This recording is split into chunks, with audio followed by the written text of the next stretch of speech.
Welcome back to How to Souls. My name is Rach and today we're going to continue with our walkthrough of Dark Souls 3.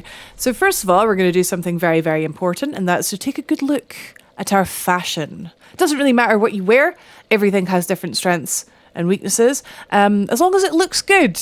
Really, as long as it's fairly light, because we're wanting to stay around at least, well, definitely not over the 50% mark for us, so we're nice and quick. Today we are exploring Farron Keep, which is a giant poison swamp. Those of you who have played Dark Souls 1, you could, I guess, compare it to Blighttown, but without all of the gravity issues, so at least there's not that. It does have basilisks, like in the depths, but yeah, it's just basically every time you're in the mud, you're getting poisoned. But poison is not that scary in this game. We've got a couple of poison moss clumps, not very many of them though. But yeah, it's really not that bad. Yeah, getting poisoned, it's not a big deal. Don't worry about it. We have our trusty dagger, which we did use in the, not the previous area, but the area before that, in the swampy bit, in the pool, to help us move a little bit faster. So we're going to use that loads here. We do get a clue here: extinguish 3 flames to open the door to Farron Keep. So that's what we're going to do. There are 3 sort of towers around this area that we have to interact with, and that extinguishes the flames and that lets us proceed. We're going to explore this entire area and show you where all the shinies are. For example, this here behind all these sluggos is just a ragged mask. Probably not worth picking up, but I feel like if you see something that looks easy to kill, you may as well go and get the free souls from it. If you're going to play this game just running past everything, I feel like you're going to miss out on quite a lot. So even though you're like, I don't really need that, just go and pick it up. Stop complaining, just go pick it up. But yeah, there's a lot of these little sluggos. They do blend in with the swamp when they are not moving, but when they're moving, they make this big heckin' splash, so you can definitely see them. They can't really sneak up on you. They do a spit, which can be a pain, but they're not a big deal. There's a shiny there. Right, our poison meter is almost filled, and we're a little bit nervous, but then we realize that poison isn't really that bad, so we're just diving on in there. And that is a Titanite shard. We've outgrown Titanite shards, but you never know. We might want to level up our bow or anything like that. So always worth picking up. A lot of creatures in the swamp here have a quite a high chance at dropping Titanite shards. So you should be able to get your weapons fairly well leveled by the time we go to this boss. I'd say this boss is definitely a DPS check. It's probably the first actual DPS check. But we've got a pretty good method for how to battle it. So hopefully that helps. Okay, so what we're doing is we're actually sticking to the wall. That makes this really easy. All you have to do is keep the stone wall to your left-hand side, and we're going all the way around the outside until we get to this wee tower here with a shiny inside it. There's a dark wraith outside of it. These guys, it's a case of they've not got that much health, and we can almost full combo him. But it's a case of let him go first, roll dodge his attack, and then you can pretty much unload on him. In here is the Sage's Coal. That's for giving to Andre. We'll do that in a bit. And then that's what we're going to do for now. We're actually going to go back now to the entrance because this is kind of the back way. So we've sort of got that. Oh, get this little rotten pine resin. That will, if you apply that to your weapon, it'll coat it with poison. But like I mentioned, poison is not that good in this game. I actually, off the top of my head, can't really think of a boss or an area that poison is good for. Prism stones. So these are little markers. So if you are getting a bit lost in the swamp, use the prism stones. They are a different color each time, and it might help you to remember which bit is what and where you've already been. So you just sort of drop them on the ground. And yeah, they're for marking your path. They're useful here. Do not forget to pick up this shiny here by the slugs. It is an Estus shard. We need it. God knows we need it. Our health is constantly draining in this area, so we're going to need all of our heals. We're sort of kind of back where the entrance was, heading towards this big structure. This is our first tower. Titanite shard outside it. Yeah, so whenever you see a staircase like this, it's a tower with a flame inside it to be extinguished. They're always guarded by these gru, Don't underestimate them. They are a patience game. You don't want to fight them in the swamp if you can avoid it. The ones with the little shields and the spears can be annoying. Some of them jump. They're just, yeah, they're not hard, but they're just, like I said, don't underestimate them because they can easily heck you up in numbers. This one's hiding there. See, I mean, we've got really high health, and that took us down to half health with just a few hits, so that's all. I mean, more rotten pine resin. I wish it was good. I wish it was golden pine resin. Gold pine resin's great, but no, rotten pine resin. So all you have to do is interact with this, extinguish the flame. You get a nice little cutscene of you blowing out them candles, and then we can move on after that. A little clue here that there's the door, and with the 3 braziers outside it, so 1 is lit, 2 more to go. There's the arena with the boss just behind it. Okay, nice. Yeah, 1 down, 2 to go. The first one is easy. The other 2, a little bit harder to find. It's very easy to get lost in Farron Keep Swamp, but like I said, if you literally just stick to the wall and go around the outside to start, that'll get us the first 2. It'll get us the next bonfire, and then we can get the 3rd from the bonfire, no problem. So, okay, so from the first flame, we're going to keep the wall to our left-hand side. There's a couple of these little outcrops of land. If that grue jump lands on you, it is a grab, which is never fun, but just so you're aware, the jump is gnarly. A couple of things to pick up in the swamp. Lots of these grue, the 4-legged grue in the swamp can easily overwhelm you, so it's good to sneak up on them. Okay, wall is still on our left, and we're just heading to the next little bit of land now. A couple shinies to pick up. Titanite shard, number 1,000,000. We are drowning in these. If we stick to the left, there's some bits back there, but we're going to go up the stairs first to our second flame. The second one is quite close to the first one, I feel. I always find it really easy to find the first 2, and then I can never find the 3rd one, but don't worry, I'll show you. Down this bridge here with these 3 grue guarding it, as you can see, is the bonfire. But we're not going to get that just yet. We're going to, there's nothing back here, don't worry. I think there is something in New Game Plus, but there is not on your first playthrough, so don't worry about going back here. Yeah, we're going to grab the flame, and then just extinguish that, get that out of the way. We probably don't want to try and charge past all these 3 guys because we can't rest at a bonfire while there's enemies nearby anyway. What you want to do is you want to grab their attention, preferably just the one of them, and pull them back just to a wider area, somewhere you've got nice and loads of space to fight. We've pulled all 3 of them, but that's fine. That's fine. Shield bros, you want to try and get behind them. These guys have such little health and we do so much damage that we can afford to trade, trade hits. So even if he hits us, we will kill him first, kind of thing. We do have plenty Estus, so let's just top our health off. This one in the back does spit poison, so we'll get him down first. Yeah, you can be aggressive one at a time, but all 3 of them, it's, you know, at the very least, you might not die, but you might fall off the edge down to where there's other guys down there and you're getting poisoned and it's just a faff. So just take it easy right before the bonfire. Don't take risks right before a checkpoint. So the good news is from this bonfire, it's a straight line to the next area that has the boss in it. So that's simple, but we're still missing 1 flame. So to get that, we're going to go back from the bonfire. So you can hear all the little guys down there in the swamp.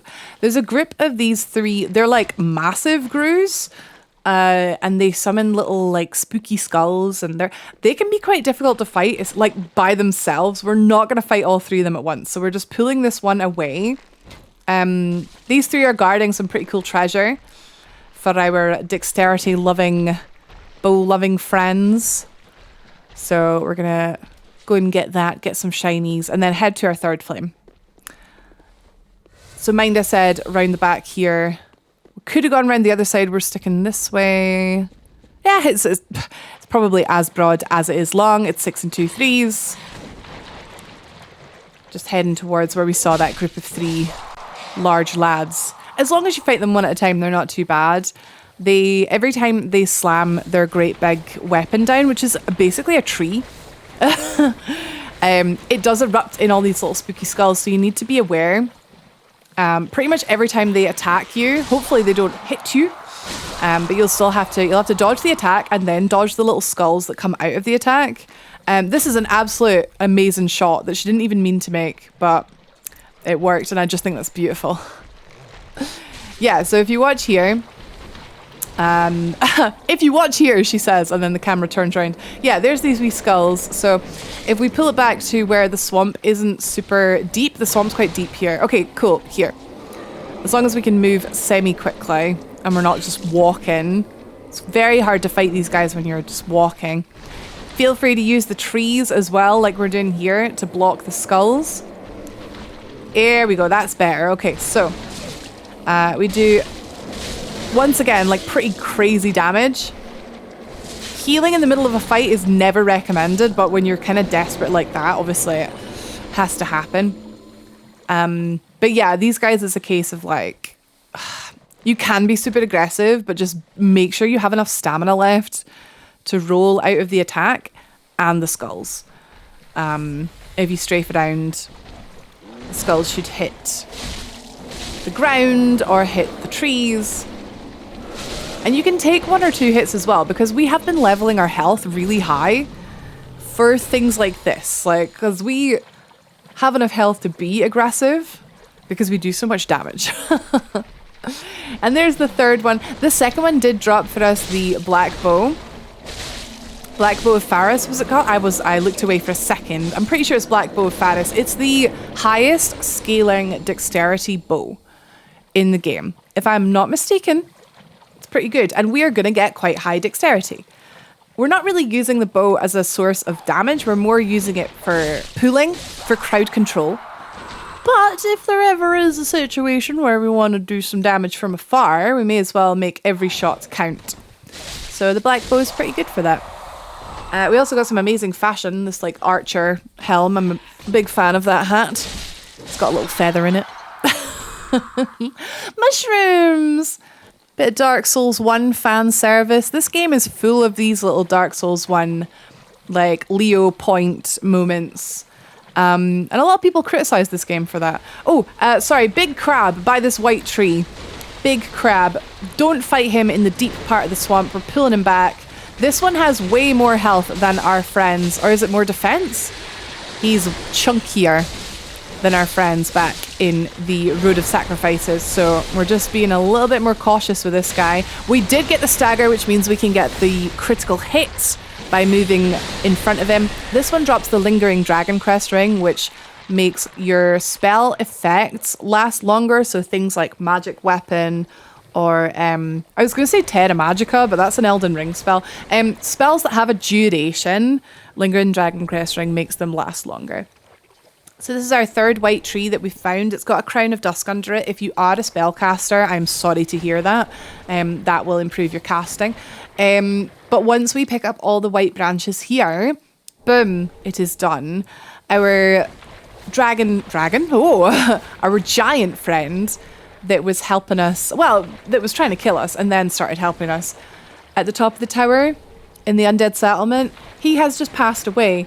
I guess he was kind of like, well, my undead friend has been to all 3 of the trees and they've done that, so I have no reason to be here anymore, and he just leaves this plane of existence. It's quite sad. But just so you know, that's him away. And he does drop his ring upon death. If you fought him earlier, then you'll already have it, so don't worry about it, but he dies of natural causes at this point, providing you interact with the young white branches. Okay, so have we done a big loop now? This place is full of Titanite shards. Yes, we've done a little loop. There is the door with our 2, I was going to say brazier. Are they called sconces? Isn't English fun? With our 2 lit torches at the door. We are still missing one. Are we going to go have a wee rest here at the bonfire? No, we're not. Okay. I guess just showing you that's where the bonfire is. If you are confident, go ahead. If you're a bit low on heals, feel free to have a rest, because we are tackling this like an area at a time. So you can afford to take a wee rest, because it's not like, you know, stuff respawns, yeah, but we don't need to go back into that area. It's cool. This tower filled with sluggos is a bit of a pain because of our weapon moveset. It makes us kind of hit the walls a lot of the time. So we're taking it slow, sort of hitting a couple and then running around the side to avoid the spit. But if you go in here, it's pretty essential going in here. This is an undead bone shard, which is going to increase the amount of our healing. And as our health increases, we're going to need more of these undead bone shards to make our Estus flasks go further. Right, Brill. So yeah, very important you get that. You can see a ladder in this central building here. We've got a bridge going down there, just sort of showing you how this all connects up. There's the door to proceed. Here's the room with the bone shard, and then there's the ladder just there. This is a little extra sort of side area. You don't have to do it, but yes, we do. Up here is another bonfire that you can use for teleporting, should you wish, because there's a covenant here. The Watchdogs of Farron covenant. Most covenants in Dark Souls 3 are related to some kind of PvP. This one, I believe, is about invading people in the swamp, protecting the swamp, getting wolf blood sword grass. You need to do all the covenants in some shape or form to get the platinum. So I did it a long time ago. So I can't really remember.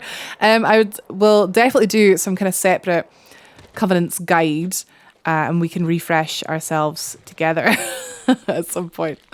Yeah, the covenants in this game, I never really took to, personally. I think because most of them are PvP, but there's some really fun ones. I do think that the Mound Makers is really fun.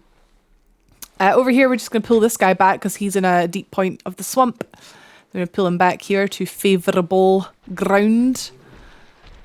I mean, if you can avoid fighting in the swamp, always do so. But if you have to fight in the swamp, at least let it be shallow water. We can definitely take a hit or two. The skulls don't do that much individually. It's when you're hit by like 4 or 5 of them that it starts to hurt. But yeah, you can definitely take a hit or two if it means getting the kill nice and fast. There's another couple shinies to pick up there. We got our door here, so keeping that to our left, keeping this wall to our left. Once again, we're just going all the way around the outside, and then we'll tackle the middle once we've done a full loop. That's the best way to do this area for sure. It ensures you don't get lost. And then you do have your prism stones as well, if you are sort of getting a bit cross-eyed. Here is our little swampy area with the basilisks. This is Basilisk Swamp. I've just named it that. These guys, as in other Dark Souls games, do spit this curse gas, petrification gas. You can see our meter with the little skull filling up. If that gets to, like, if that bar fills up, it is an instant death.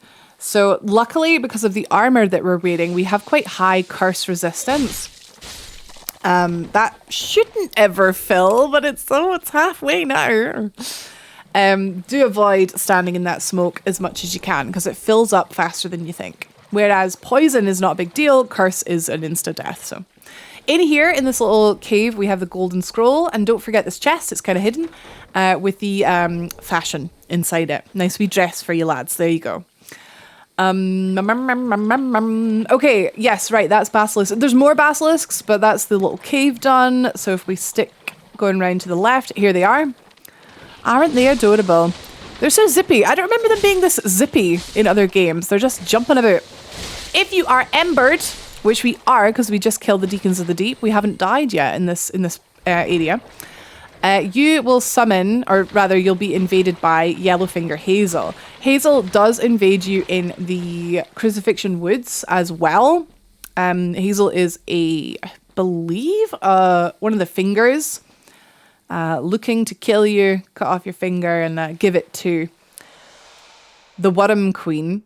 But if you did play Dark Souls 1, and actually technically this hat is in Dark Souls 2 as well, it's the heckin' Xanthos crown, but they've like pussied out and made it really, really small. Also, I want to point out that Heysel has the chameleon spell, which disguised him or her, disguised them as like a wee piece of the environment, which actually I just think is the funniest thing in this game. This spell will come up again later in this playthrough where we have to use it for a reason, which is cool. But yeah, there we go. Hazel down, drops the pick and the crown. But like I said, it is the imitation version. It's like a fifth of the true tallness that it should be. Don't wear it in protest. It's too short. But then the old one really did get in the way. It was like 70% of your screen. So I liked it that way, damn it. Okay, so invasion done. Very good. Not game breaking if you miss it, but you'll only get that if you are embered. So be aware of that. Right, you should be able to now see the third staircase here. There's a wee shiny to pick up just on the right of it that we're going to do. We get our dagger out and then use L2 to do the quick step. It's not as in your face as it is in Elden Ring, but every weapon, I'm pretty sure every weapon, yeah, has this skill ability with L2 when it's two-handed, and the dagger is the quick step. You can find out more by looking at each individual weapon's like page in your inventory. But yeah, up here, up the staircase, more grooves, and you know what that means? It means more flame. More flame to snuff out. There's a couple hidden ones, I'm sure, lying in wait. We good? Must have been thinking of the other one. Yeah, we're good. We're good. All safe to snuff out our third flame. So from here, we can go to the boss if you like. If you're in a rush, if you've got places to be, if you've got to go and get the shopping, I don't know. You can do that. But there's a couple other things to pick up just on our little tour of Farron Keep Swamp. So we're going to grab those. With the third flame, here we go. Door is opening, which is very dramatic and very Dark Souls. Who lit all those candles? Like, see if there's a gust of wind and they all go out. Who goes around relighting them? That's what I want to know. Okay, third flame done. We're going to go now back the way we came, because there was a wee thingy that we did amiss. So back the way we came. Don't worry about these two shinies on the hill. We'll get them later in this episode. Don't worry about those. But yes, so round here, we didn't go round here. There are more basilisks around here, so just be aware. Large soul there in the swamp. Using the dagger to jump through the swamp. There's nothing massive around here, really. You could skip this part, in theory. There's about 6 basilisks, and we are just running right on past them, using the dagger. Even if we run out of FP, it doesn't matter. We can still use the quick step, which is mint. Really, I don't know if that's as intended or what. There we go. There's your shiny. That's when you know you're at the end of your sprint. Purple moss clumps. The irony of there being a poison cure in the poison swamp. Turn around and fight all the basilisks if you like. But that's us back at the bonfire. The first bonfire. We've done a loop. So now a couple things to pick up just in the middle. We go straight ahead to this landmass here. With the fire on it. And then we can see this broken bridge, sort of angled bridge. There's a few of these. So just from up here, we can see, yes, this is where we're going, right? Straight through the middle now. There are many, many grooves. We didn't rest, but you maybe rested. So a lot of things will have respawned, so just bear that in mind. Headphones in, sound up. You'll hear them growling, etc. But yeah, we're heading through here. Get in the habit of switching from the dagger to the twin blades. I know it's a pain because you have to then two-hand the twin blades and it's but I assure you it's not as much of a pain as it is in Elden Ring. Here we go. This is what we want. Right, these two bridges that are angled, they each have a shiny on the end of them. So this first one has 4 purple moss clumps, and then the one on the other side has a weapon as well.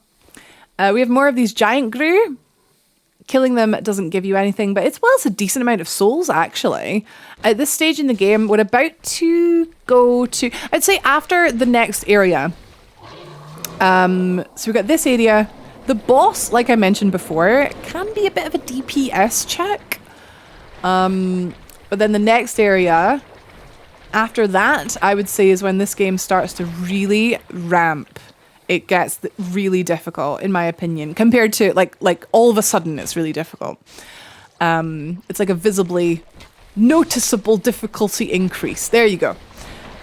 So doing things like, you know, facing your fears and fighting enemies that you think, oh, that's really big, I'm not really that confident about that. That's going to be good for like a skill point of view, a good point of view, you know, get used to taking on big things like this, like even when you don't need to. Don't run away from stuff because it's all learning experience. And also the souls that you get from them, we're going to use that to level up our endurance, your health. If you haven't got health, that's, you know, if you're finding that you're needing a bit more health, it's all good.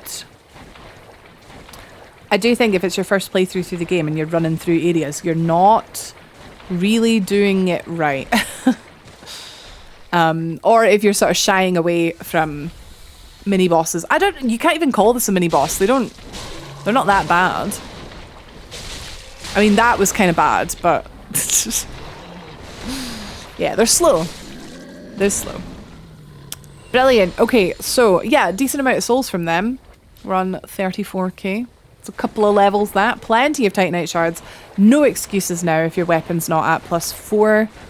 At least, oh well, technically +4 would require large, wouldn't it? Okay, I'll let you off. But you should have +4.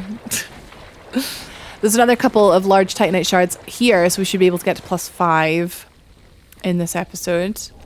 I think because you can technically do Farron Keep at the same time as Cathedral of the Deep. The two areas they're a similar level. That's why it doesn't feel too bad going from Cathedral to Farron, but it steps up after that. Okay, so we're out of Estus. We're poisoned. Our health is pretty low. We've crossed the loop. Yeah, we've closed the loop. I think we've gotten everything. Oh no, of course, we've got the ladder. We've got the watchdogs to do. Yeah. Yeah, so we're low on health, but it's not a big deal because there's a wee soup just up here. So what we can do just now, just get rid of the poison. Grab this shiny. If you stick to the wall, we're not in the swamp, so we can grab that. Oh, Wolfsblood Swordgrass. So yeah, that's for the Covenant. And then up here, we can go ahead and do this random pot of soup. Delicious. And that'll heal us up quite a bit. Very good. Free heals. And then we're just going to go straight back into the poison swamp and get poisoned and lose all that health again anyway. Hey! We are heckin' bloodthirsty. So we're going in after these lads. Fighting 3 at once is not super recommended, but luckily we can take them down. If we get like a perfect hit and not like a partial hit, we can take them down with one attack, which is really good. Oh yeah, here's the other broken bridge. It actually, right, I get stuck in that bit all the time, that little bit by the tree. It's actually bonkers how you can't fit through there. Fat ass. Because we were here earlier, but then we got distracted by the big lad, didn't we? So here we go. Here's the second angled broken bridge. It's got a great sword in it. So if you are sick of the wind blades and you just want a bonk, a big old bonk sword, there you go. There's a great sword. Now we're done. So we're going to head back to... Oh, actually going to the shrine. There's a couple of things we can do at the shrine just before we head to the next bit. We can go to Andre, first of all. Reinforce our Essus Flax, because we did pick up an Essus Flask shard. We can give him the coal. Sage's coal that we picked up. That will allow us to do crystal, blessed, and deep infusions. Not very good for us, well, maybe for you. We go over here and we give a scroll to Orbeck, which I think, is that our second one that we've given him now? We've got Sage's Scroll and Golden Scroll. So we can give him both of these. That keeps him happy. And then we can head to the Firekeeper and spend the rest of our souls on some levels. We're going to get Dexterity to a nice round 30.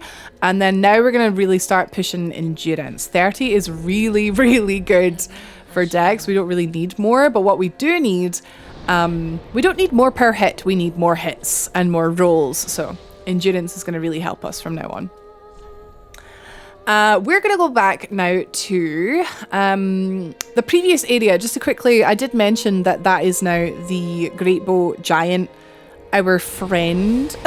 He's now passed away. So we're going to go back and visit him and quickly just pick up that ring that he's dropped. Like I mentioned in whatever episode it was that we were here in the Undead Settlement, you can fight him and kill him. It means that you are a terrible person, and it does also mean that you won't have his air support when you are in like the Cathedral of the Deep and stuff like that. He can shoot people for you. So there we go. He's gone to sleep. He's left his hawk ring there just for whoever happens to pass by and want it. So that's related to archery, that one. I believe hawk ring increases the range of your arrows. It can be useful. Now we're teleporting back to Farron Keep, but we're going to the Old Wolf of Farron bonfire. So this was the one that was up the ladder that we didn't actually explore. We just lit it, but now we're going to explore it. This is the wolf, the old wolf. Yeah, the Old Wolf of Farron. He's the Covenant leader, so you can join the Covenant there if you like and offer up the grass to level up the Covenant. Outside here is a crystal lizard with another twinkly twite. So get him done. There you go. And there's nothing around the other side. It just sort of loops back round eventually to the door. So don't worry about going around there. There is a hidden wall. Very important for NPC quests, this one. There's a hidden wall. It's quite obvious. You can see the, you can see the arch. So hit this wall, go through, grab the Dream Chaser's ashes. So we give these to the Handmaiden in the Firelink Shrine. They expand her inventory, but these ones are very important for another reason as well. Excuse me. So we've picked up those. Very good. There's not too many hidden walls, illusory walls, I should say, in this game, but when there are an illusory wall, it's usually very important, which makes me mad. It's very much an if you know, you know thing, which is great for Dark Souls because it encourages people to leave little notes when playing online. Oh, up here, Stray Demon. Isn't he familiar? So he's very like rocky now. It's like he's like proper ancient. We're gonna fight him very aggressively, sticking to his leg, the one leg if possible, because if you can put enough pressure on one of his legs, it's so old, it just crumbles to dust. And there's not much he can do now. I mean, he can still swing his giant flipping hammer around, but if you break his legs, he's pretty easy just to quickly finish off. So that was him. Kind of sad, you know, it's a stray demon. It's been a while since we fought one of those. Amber to pick up there, very good. And there's a little extra bit around the back here that has a few crystal lizards, definitely worth exploring. I always say this, I say this like literally every episode, like yes, we have the weapons that we're going to use for the rest of the game. But I can't assume that you are happy with them, that you like the moveset, etc. So I'll always show you where to get like all these upgrades, just in case you are trying out a few weapons. Don't be afraid to try out a few different things and see what you like. Everything is grindable or purchasable. So yeah, we got two. Actually, we got three, but two first of all. You can try and hit them with the bow, but this one's already noticed us, so it's excuse me, it's not going to do that much damage. You're probably better just rushing them, really, because if you're too slow, they are gonna disappear. So we've missed this first one, but we can still get the second one. Careful of that dragon's claw. There we go. If you didn't know, if you do miss a crystal lizard, you can simply quit out the game, just exactly where you are, just save and quit, and then when you reload, hey, your little pal has just spawned right beside you and is like, oh, so you can get that. Those two crystal lizards have given us another 2 large titanite shards, which means we can level up our weapons. Huge. Also, that's where you find lightning spear. So if you are playing around with a bit of faith, the boss of this area, they are weak to lightning. So lightning spear, if you have a nice talisman and a nice amount of faith, could be huge for you. We have not leveled faith, but we'll pick it up anyway. That crystal lizard has a heavy gem, which scales for strength weapons, makes strength weapons scale even more with strength, basically. Because the guy on the stairs got to toot his little trumpet, all of these guys have woken up and they want blood. You got it! If you want blood. You don't have to fight them all, I realize. You could just, like, run away, but we ain't no coward. We gotta put all these guys to rest, eh? Ooh, this is a fun little bit. Right, so you might recognize this area. Undead Settlement. Undead Settlement. High Wall of Lothric. Behind it. And then Farron Keep here, just beside it. Very cool.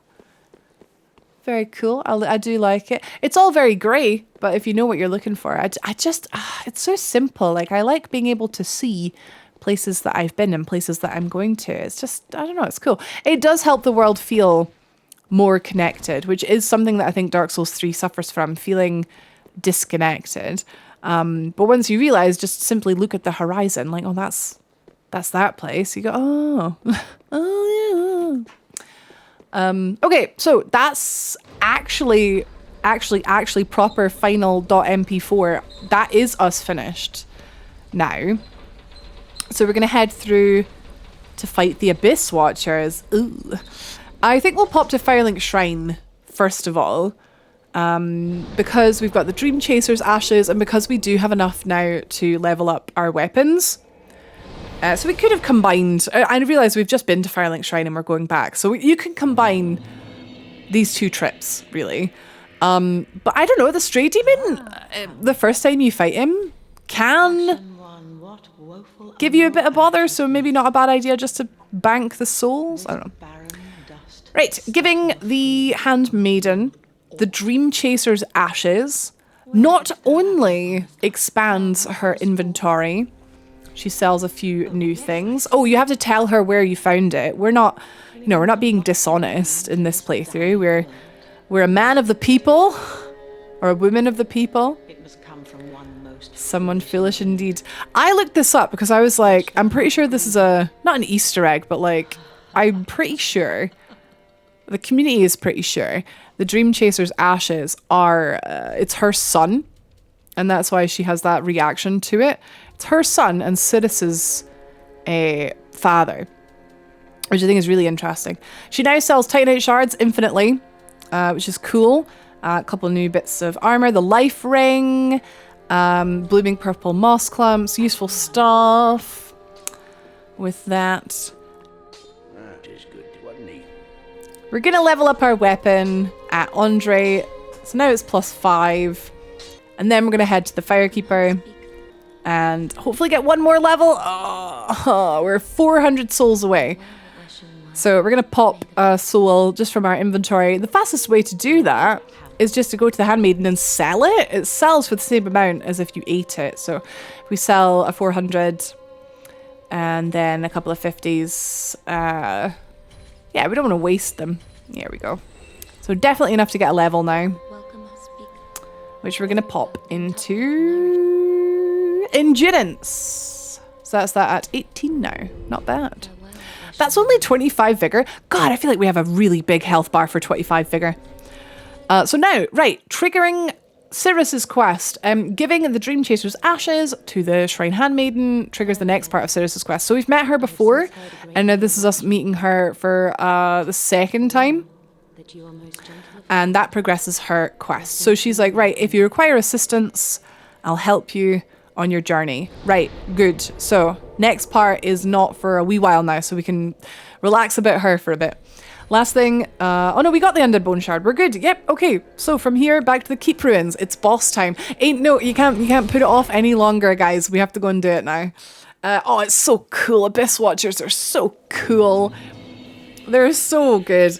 And we have this really, really, really easy way of fighting them. And when you see this, you're going to absolutely kick yourself, because I absolutely kicked myself when I saw this, because this is a boss that I think is quite tricky when you try and fight it head on. More on that in a sec. Going through here to the very well kept candles. If we stick to the left, we can tackle this bit a lot easier because we can get the caster Corvus first. And then head down here. Because he didn't do his screech, these guys don't activate, they don't get their wings and start becoming annoying, so we're free just to pick them off one by one. Much easier than if we just ran up to them. We can pick up this Shriving Stone just in case for whatever reason we want to strip a weapon of its infusion. That's what the Shriving Stone does. And then heading up the hill, we will see a couple of familiar faces. There are familiar butts, I guess. There's 2 dark wraiths going up there.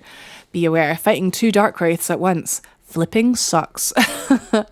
Don't miss this. This is the bonfire. The bonfire that we're going to use to respawn for the boss. Much quicker than the other one, so don't miss it. Oh, there's a summon there. There's a summon there. So, I mean, if you want that, yeah. You do need to be embered in order to summon NPCs and players alike to help you with bosses. Down here is where we drop down to get those 2 items in Farron Keep Swamp, but we'll get that in just a sec. We're just going to grab these guys up here. Oh, he dropped rotten pine resin. Oh, we could do with more of those, clearly. Another ravenous crystal lizard. So we saw this guy back in the Crucifixion Woods. And this is the other side of that door. We managed to get so much damage on him just as he was waking up that he's actually staggered for the last wee bit of his health. These guys are so super, like, simple now. We may as well open this door just to open the shortcut. Do you hear that? Oh my god! Welcome back to the Road of Sacrifices, guys! This is the welcome crew. Hey! Good to see you. It's been so long. Haven't seen you since, like, part 4 or something. Wait. Sit down, lads. Sit down. Nice wee jump scare there. Right, now, through the broken wall, just to quickly grab these 2 items, and then hopefully you have a homeward bone to get back to the bonfire. If you don't, have a nice walk. Down here we have a atonement, and over here we have a hollow gem. Hollow's kind of fun because obviously we are like max hollowing at the minute, so potentially there's probably some weapons that are very good. Brilliant. So once you've picked those 2 things up, now we're going to homeward bone back to the bonfire we last rested at. Technically we didn't actually rest there, but it counts the last bonfire that you lit as well, thank God. And that is here in Farron Keep. We do have to tackle these 2 dark wraiths first. Here they are, just coming up the hill on the left-hand side, very slowly. You can body pull one of them just by... There we go. You want to try and avoid pulling the 2 of them. They do go up the hill and start fighting the Gru, which do a good chunk of damage to the dark wraiths. So if you're very patient, you can just wait for them to go up the hill and fight. Oh, we got dark armor from that. I think that's our second dark armor. There you go. So they're having a wee fight up ahead. We're going to go around the right-hand side. There are a couple guys lying in wait, though. We got this guy here. Be aware. And then we got this guy up here next to the shiny. Nice. Shiny ember. And then we have one more guy. I lied. There's 2 more guys. Black bug pellet. I think that's for dark resistance. And then this guy. So what's happened is the Grus, because there was only 1 dark wraith, the Grus have won the fight, which is great. They're much easier to fight than the dark wraith. Although maybe not 3 of them. There's an NPC summon here that you can use for the Abyss Watchers. It is a multiple target fight, so if you prefer to bring some backup, that's totally valid. It's never fun fighting things 2-on-1. And this dark wraith dropped a dark armor as well, so now we have like 3 of the chest piece and none of the other pieces. There doesn't seem to be anything up here on the left, so nothing else to do except for go through and introduce ourselves to whatever is making this absolute racket behind this door. Time for Abyss Watchers, guys. So this fight has 2 phases. In the first phase, they constantly respawn, but only one of them will affect the health bar and the phase transition. Very important. You might find yourself killing the others just to get them out of the way. Just like if they're away to die, if they're almost away to die and you need some space. But basically, it's best if you concentrate your efforts. If you identify the one that controls the health bar and then focus your efforts on that one, you'll find it better. There will always be one with big glowing red eyes. Now that one is actually, he is a fan of friendly fire. He takes a wee bit to spawn. He doesn't spawn right away. He spawns like after a wee bit. He'll actually fight the Abyss Watchers for you. I'm not sure what his story is. He's just like, heck you all.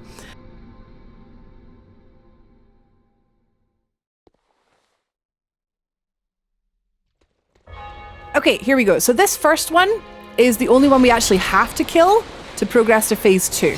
You wait for him to do this lunge at you, and then he leaves his back way open. You roll towards him and round the back. You can get a backstab fairly easily. So what we're going to do is try and create space running away from him and wait for him to do that lunge attack again. Here it comes. Whoop, roll around the side and get a backstab. Okay, he's jumped out of the way. That's okay. We're going to have to be very patient for this fight. Shortly after the fight starts, we are pretty much almost immediately joined by a second watcher. This is where things get tricky, but here's what to do. Just run away. Brave, brave Sir Robin, run away. Eventually, this third guy will join the fray with the glowing red eyes. He is kind of on half on our side. I don't know, sometimes he does come for us and hit us, but a lot of the time he goes and he attacks these other guys. Which is great if he manages to do any damage to the boss, but he's just gone down there without doing any damage.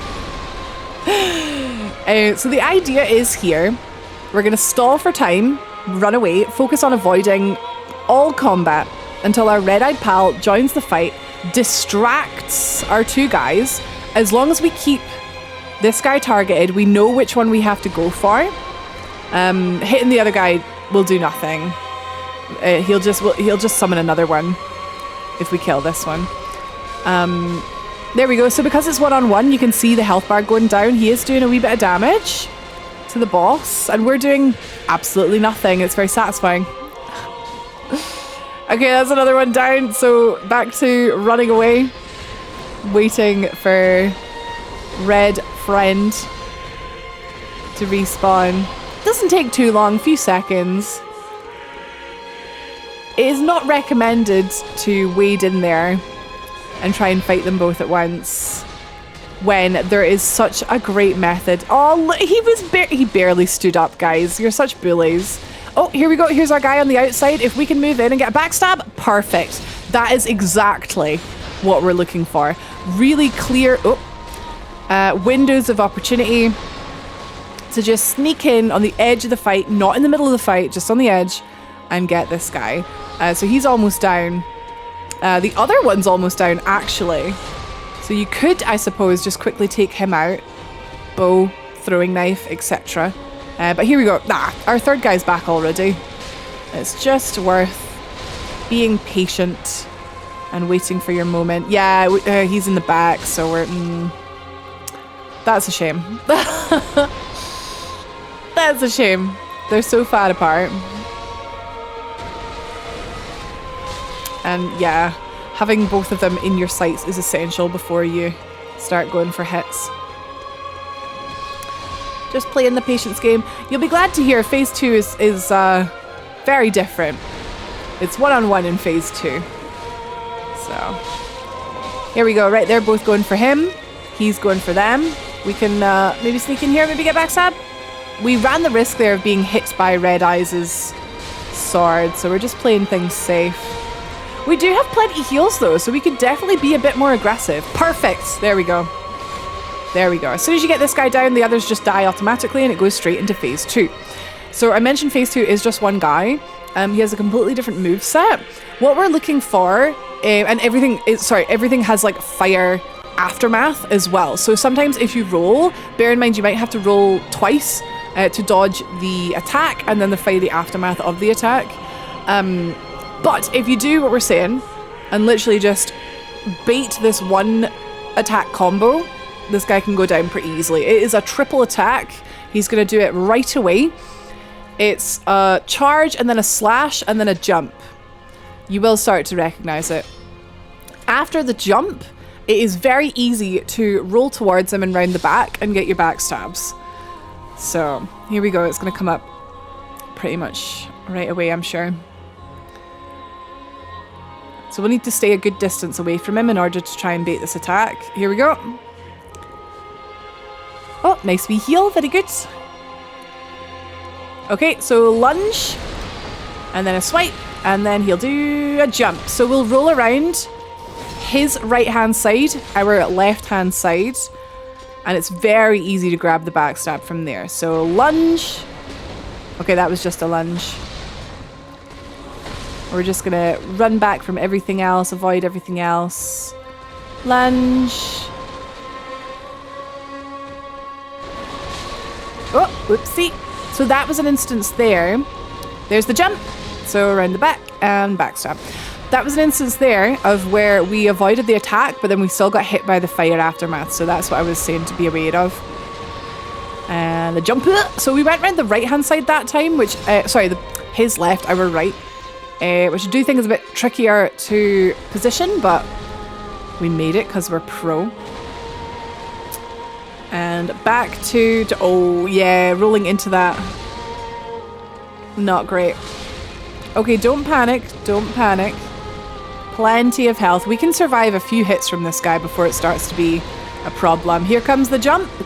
Boom. And round the back. Backstab. We're doing decent damage with our weapons leveled up, but it's worth noting that if you do have a very high critical modifier weapon, like a bandit's knife or something, leveled up, that is going to do really high backstab damage. So it could be worth exploring that. But I mean, the twin blades are doing fine, you know? We're killing this guy pretty quickly.